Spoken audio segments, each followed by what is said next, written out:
If you ask Andy Shalal, it takes a special kind of person to work in his restaurants. You know, anytime you're dealing with hospitality, you're dealing with people. And when you're dealing with people, all the variables come into play. Since opening his first Washington, D.C. area restaurant in 1985, Shalal has interviewed hundreds of employees for all kinds of positions. But he says when it comes to their immigration status, he just asks them to provide 2 forms of government identification. So we ask them the bare minimum. We don't feel like we are here to enforce immigration laws. Immigration attorney Becki Young says employers are actually legally limited on what they can ask a prospective employee. If you, for example, asked someone's citizenship in an interview, you could be sued for citizenship discrimination.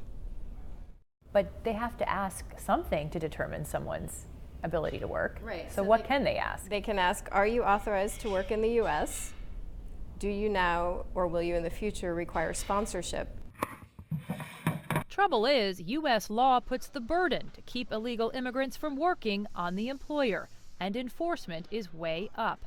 Since President Barack Obama took office, immigration enforcement has audited more than 7,000 employers and imposed more than $80 million in civil penalties. We hear from many employers that they don't think it's fair and that they don't really know what they're looking at. In 1997, the U.S. government started something called E-Verify. It's an online program that allows employers to look up an employee's name and find out if they're work eligible. But it's not mandatory throughout the country, and more than 20 states have laws that affect its usage. Shalal says he doesn't use E-Verify, saying his goal is to make sure his employees are documented and pay their taxes.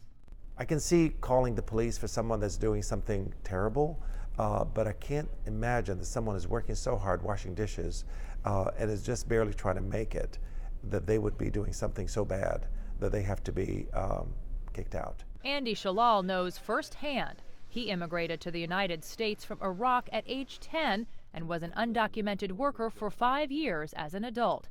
Now he's an American citizen who employs nearly 600 people. I think I've contributed a lot. And I think most immigrants really come with the idea in mind that they're going to work hard and try to make it work here in this country. Jessica Stone, CCTV, Washington.